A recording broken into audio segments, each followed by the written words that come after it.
Venezuela, des personnes qui n'auraient pas au cœur le bien du peuple vénézuélien comme ça a été le cas pendant des décennies. Nous n'allons pas laisser cela se produire. Nous y sommes et que tout le monde le comprenne. Nous allons rester jusqu'à ce qu'une transition appropriée puisse avoir lieu. Nous allons rester jusqu'à ce moment-là et nous allons conduire ce pays jusqu'à ce qu'une transition puisse avoir lieu. Le pétrole vénézuélien a été très mal géré pendant très longtemps. Le Venezuela n'a presque rien extrait par rapport à ce qu'il pourrait et par rapport à ce qui a été possible. Nos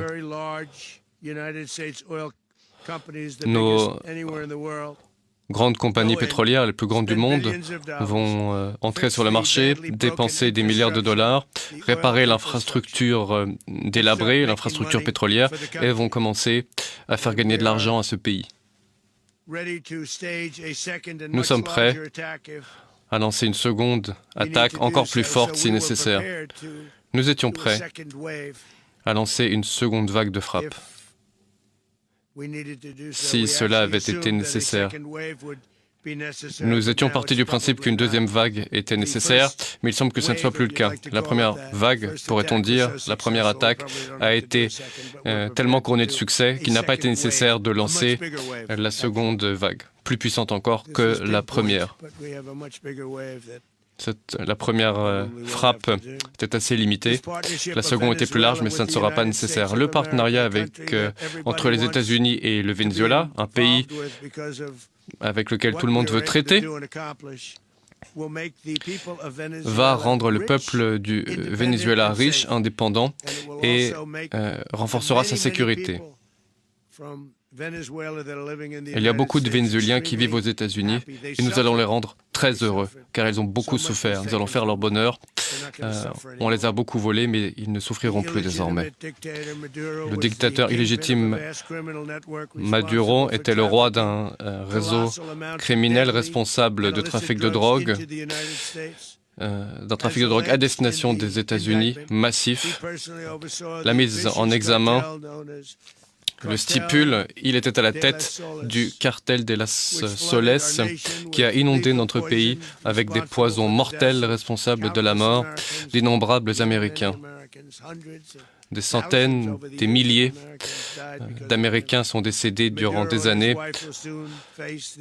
à cause de Maduro. Maduro et son épouse vont maintenant affronter la rigueur de la justice américaine sur le sol américain. Il se trouve actuellement sur un bâtiment qui accostera à New York et des décisions seront ensuite prises entre New York et Miami en Floride quant à leur séjour.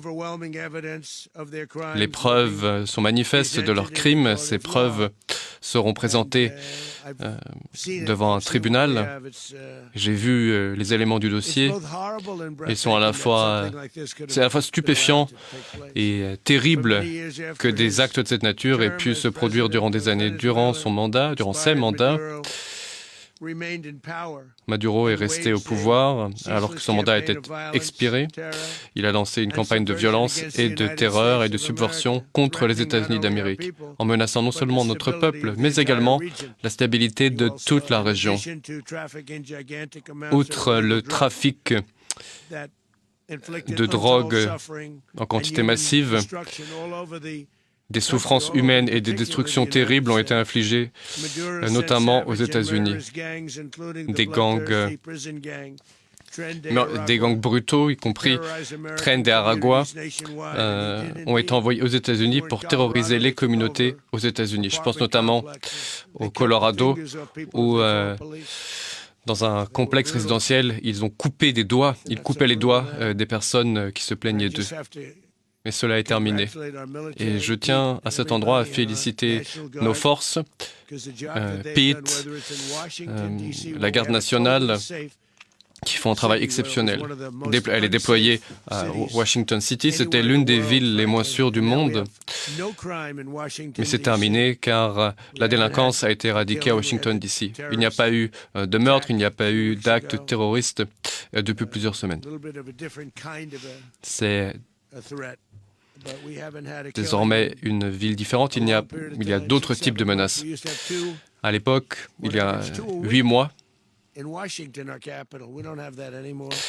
y avait une délinquance très forte. Les restaurants rouvrent, on se promène, les gens peuvent sortir en famille.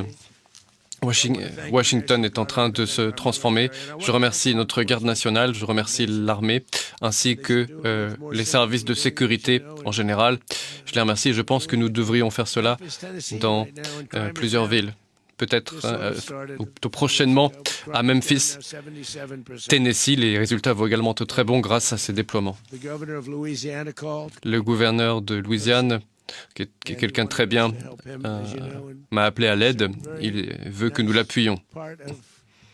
Nous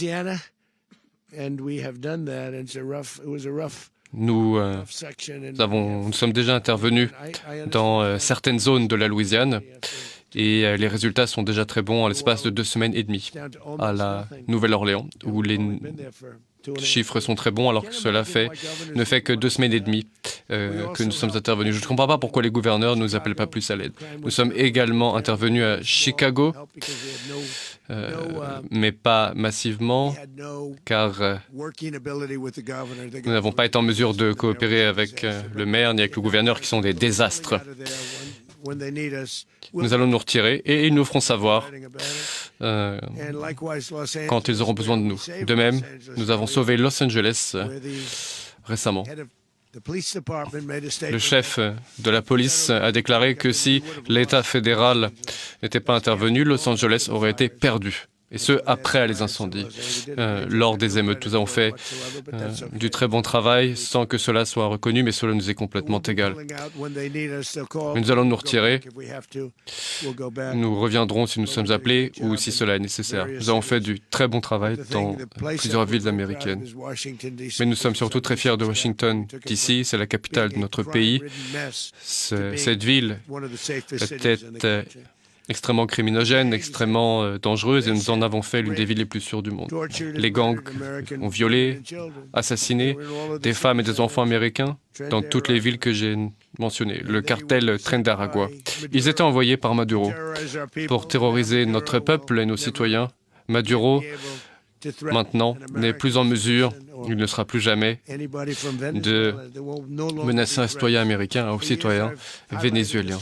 Pendant des années, j'ai raconté l'histoire des vies américaines détruites par ces organisations terroristes vénézuéliennes. La pire, probablement. Jocelyn Ngari de Houston, 12 ans. Et l'une de ses victimes, il lui est arrivé des choses horribles. Ils ont kidnappé, attaqué, ils ont également meurtrier, assassiné cette petite fille qu'ils ont laissée morte sous un pont.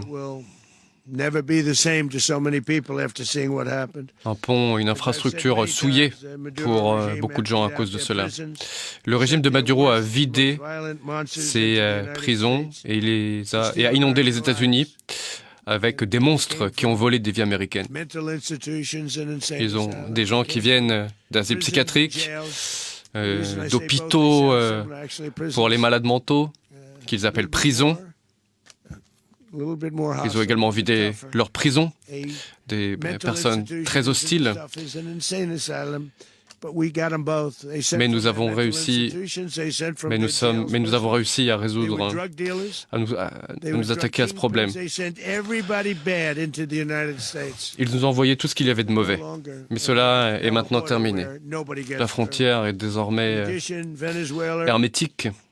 En outre, unilatéralement, le Venezuela a saisi et vendu du pétrole américain notamment des plateformes, ce qui nous a coûté des milliards de dollars. Ils l'ont fait depuis longtemps, mais aucun président n'avait agi. Ils ont volé des propriétés, des actifs américains, et aucun président n'avait décidé d'agir contre cela. Au lieu de cela, d'autres présidents américains ont choisi de mener des guerres à des dizaines de milliers de kilomètres des États-Unis. Le régime socialiste vénézuélien a volé des actifs par la force aux États-Unis et cela a constitué l'un des plus grands vols de l'histoire américaine. Des infrastructures pétrolières massives qui nous ont été volées comme si nous étions des petits-enfants sans défense. Si j'avais été en responsabilité, j'aurais agi. L'Amérique ne permettra jamais à des puissances étrangères de voler des citoyens américains et de nous repousser, de nous jeter en dehors de notre propre hémisphère. Et c'est ce qu'ils ont fait. Le dictateur déposé Maduro a fait du Venezuela une base pour des forces hostiles avec la possibilité de déploiement d'armes offensives contre les États-Unis, qui ont été utilisées hier soir d'ailleurs. Cela est lié à l'activité des cartels aux États-Unis. Toutes ces actions violent les principes fondamentaux de la politique étrangère américaine, et ce, depuis la fondation des États-Unis. Cela est terminé. Je fais référence ici à la doctrine de Monroe. La doctrine de Monroe est très importante et nous l'avons élargie.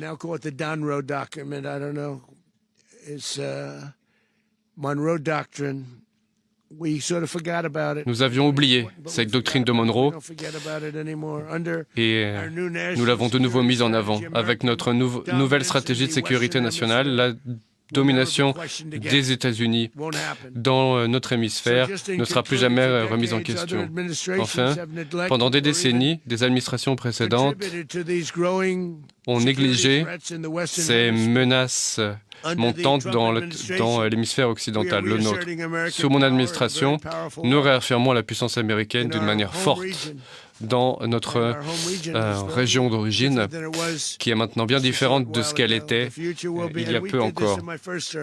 Nous avions commencé, lors de mon premier mandat, nous avions rétabli notre domination sur la zone, et c'est encore plus le cas aujourd'hui. Tout le monde revient vers nous.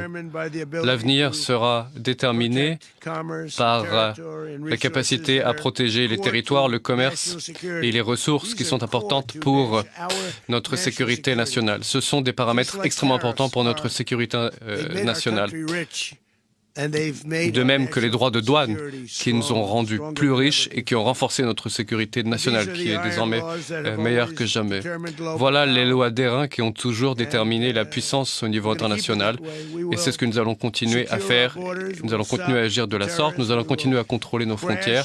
Nous allons arrêter les terroristes, écraser les cartels et défendre nos citoyens, nos ressortissants contre tout type de menaces en interne et à l'international. Il est possible que des présidents américains aient été trop pusillanimes et faibles pour les faire, mais je ne permettrai jamais aux criminels d'agir impunément contre les États-Unis. Cette opération a été couronnée de succès, qu'elle soit un avertissement à tous ceux qui souhaitent menacer la souveraineté des États-Unis ou des citoyens américains. L'embargo américain contre le pétrole vénézuélien reste en place.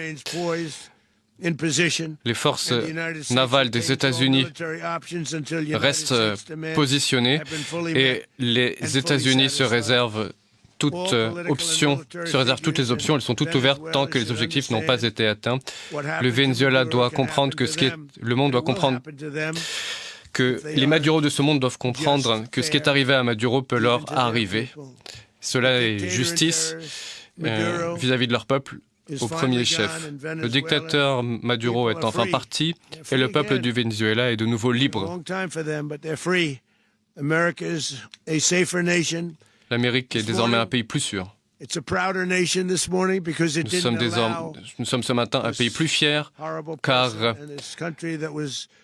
Nous avons arrêté cet individu néfaste. L'hémisphère occidental est désormais une zone beaucoup plus sûre. Je vous remercie. Je remercie le général Racine Kane. J'ai travaillé avec beaucoup de généraux. J'ai travaillé avec des gens que je n'appréciais pas, d'autres envers lesquels il n'y avait pas de respect. Mais je tiens à mettre en avant le général Kane. Cette attaque était une attaque pour restaurer la justice et notre souveraineté. Je tiens à féliciter le général et le ministre de la Guerre, auquel je vais maintenant passer la parole. Merci, Monsieur le Président.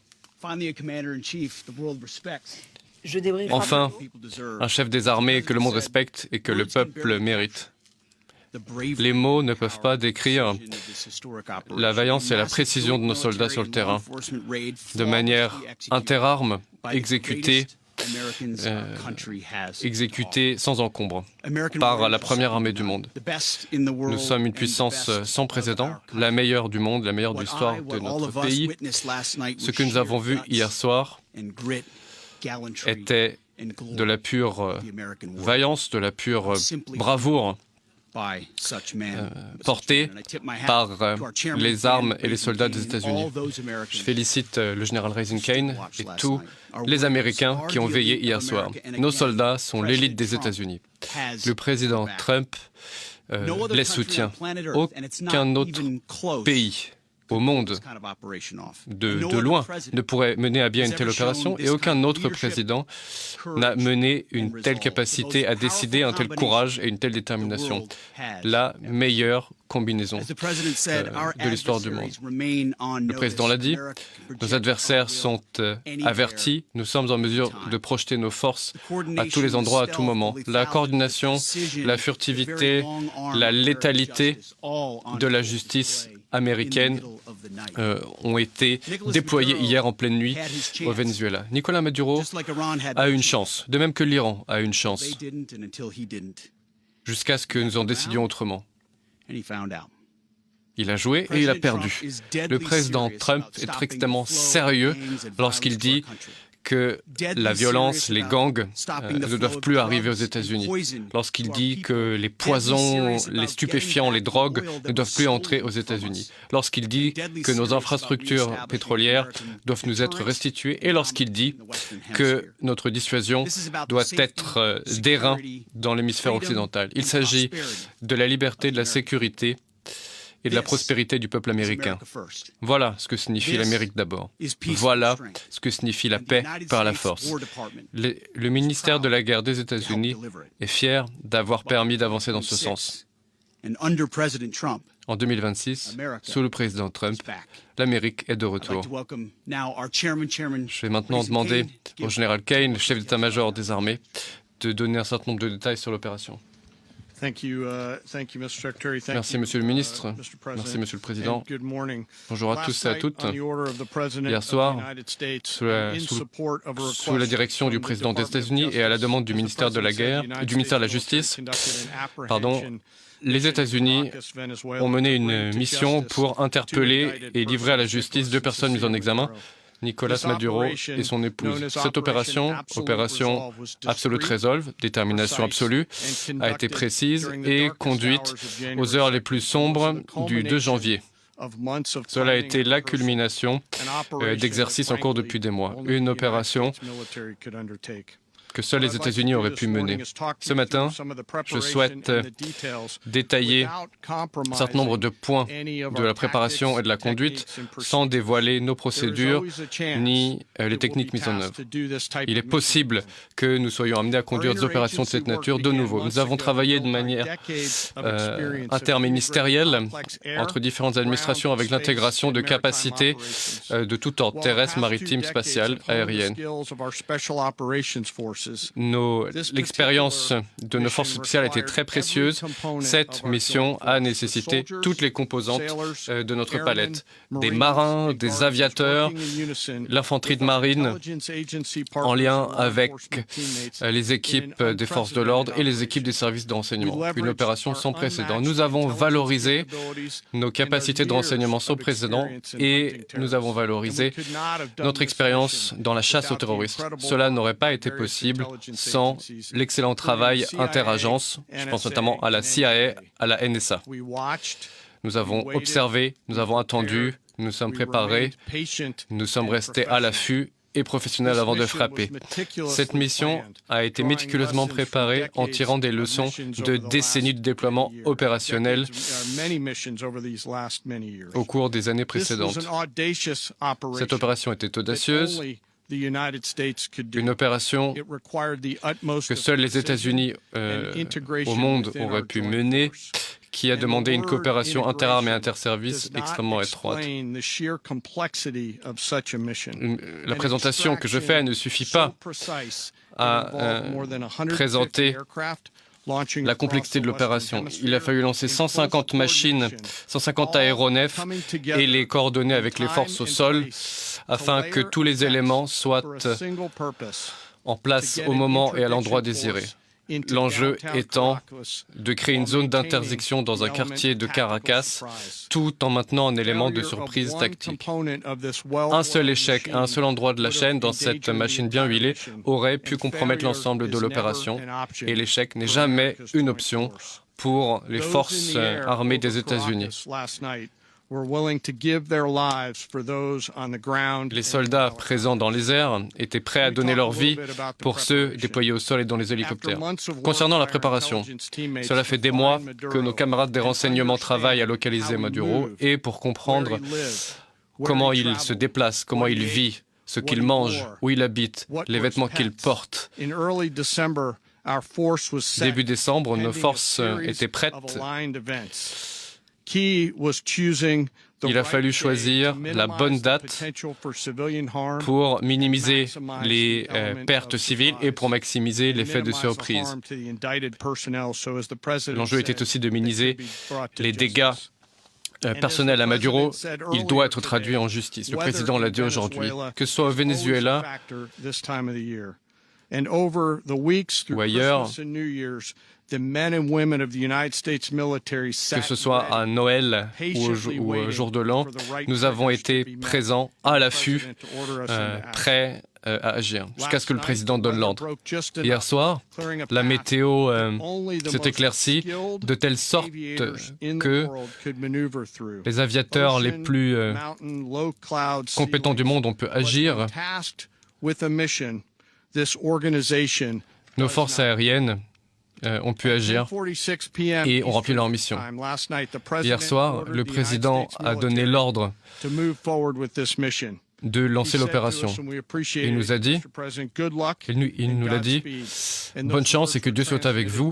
Et c'est précisément le message qui a été transmis aux forces déployées sur le terrain. Durant la nuit, nos aéronefs ont lancé depuis 20 bases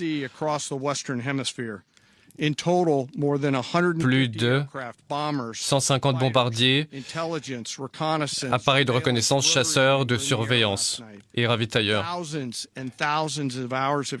Des milliers et des milliers d'heures d'expérience ont été déployées. La plus jeune personne déployée avait 20 ans, la plus âgée, 49 ans. Au début de la nuit, les hélicoptères sont partis avec la force d'extraction, y compris des forces de police. Ils sont rentrés au Venezuela, à quelques dizaines de mètres au-dessus de la mer. En approchant de la côte, les États-Unis ont fourni un certain nombre d'effets grâce à nos forces spéciales et grâce au travail interagences pour dégager un chemin. Au-dessus, dans le ciel, ces forces étaient protégées par nos aéronefs, par l'infanterie de marine, par les forces aériennes et par nos F-22, nos F-35, nos F-18, nos IA-18, nos bombardiers B-1 et d'autres appareils d'appui et par des drones pilotés à distance. En approchant Caracas, la force aérienne a commencé, alors que les forces terrestres sont approchées Caracas, les forces aériennes ont neutralisé les défenses vénézuéliennes afin d'assurer que les hélicoptères puissent pénétrer dans la zone cible sans dégâts. La force aérienne a été, est et sera toujours de protéger les hélicoptères et les forces d'infanterie afin qu'ils puissent accomplir leur mission et puissent rentrer à la base.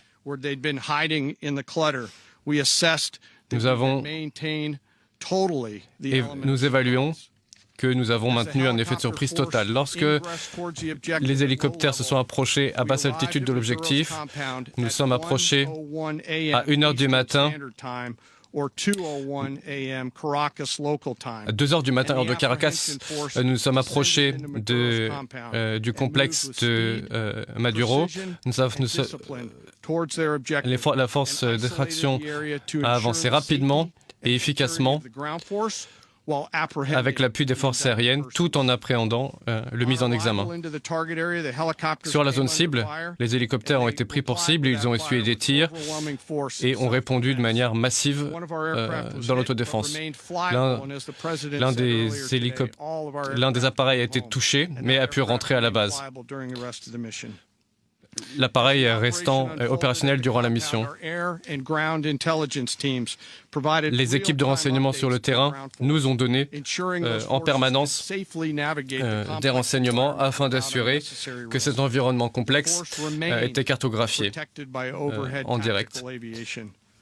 Maduro et son épouse, tous les deux mis en examen, se sont rendus et ils ont été interpellés par le ministère de la Justice, assistés par le professionnalisme du ministère de la guerre, sans qu'aucune vie américaine ne soit perdue dans le processus. Après la sécurisation du mis en examen, a débuté la phase d'extraction avec les hélicoptères appuyés par les drones et par nos chasseurs dans le ciel. Il y a eu plusieurs engagements au titre de l'autodéfense lorsque nous avons commencé à nous retirer. La force s'est ensuite exfiltrée avec succès et est rentrée à la base de départ. Les forces se sont retrouvées au-dessus de la mer à 3 heures du matin avec le mise en examen. Maduro et son épouse ont ensuite été apportés à bord de l'USS Iwo Jima. Nous avons aujourd'hui assisté à une puissante démonstration de la force des États-Unis, de la force de ses armées. Nous pensons, nous développons, nous nous entraînons, nous réfléchissons, nous entraînons de nouveau, et encore et toujours, afin de nous assurer que nous ne puissions pas faire face à l'échec. Nous sommes prêts en permanence afin de pouvoir répondre aux ordres qui nous sont donnés au moment choisi contre tout ennemi partout dans le monde. Je suis extrêmement fier aujourd'hui des forces qui ont agi de manière conjointe et je leur exprime toute ma gratitude. Il n'y a pas de mission trop difficile pour ces professionnels de très haut niveau et je remercie également les familles qui les appuient et les aident. Ce matin, nos forces restent dans la région, dans un état d'alerte élevé. Elles sont prêtes à projeter de la puissance, à se défendre et à défendre nos intérêts dans la zone. Cette opération est un témoignage du dévouement et de notre engagement vis-à-vis de la justice et vis-à-vis de tous ceux qui menacent la paix et la sécurité. Je tiens à remercier les hommes et les femmes qui ont accompli cette mission. Merci pour leur courage. Merci pour leur dévouement envers notre pays. Cela nous rend forts. Merci, Monsieur le Président. Merci, Monsieur le Ministre.